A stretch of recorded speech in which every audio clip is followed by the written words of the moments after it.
Cade çürük var. Ne zaman vengimiyordu tuhaf mı?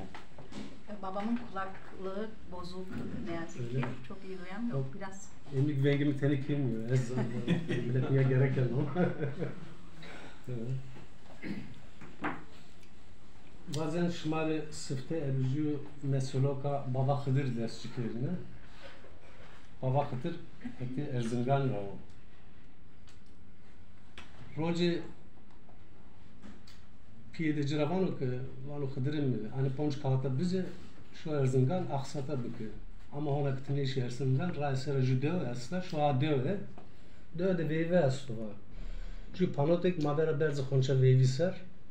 Vanu heya kunu rayşonu hohodu fikrini vanu yo eski şori deo na panotu mecbur gelip dez korça ser. Rında hoya şori Erzingan na panotek cebimde de manu. Ama işte şansı beni döverek veren ora o ayrı çeyre juraşız ciberno. O baba txera ama falan mecbur manen tişonu veyve.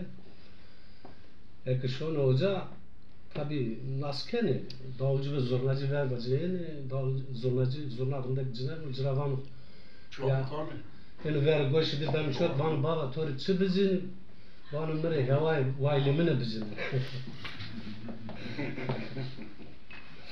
yani karu guri dezganıma zonumara göre mühim o zonuma ki çehefka hamama ki beni vindi işte kılmeka ne yapacak ona ki zonumara vaylimine yazımta ciri poştar bime zonu koru vayli bime ki burası domananıma belki payrak manu yani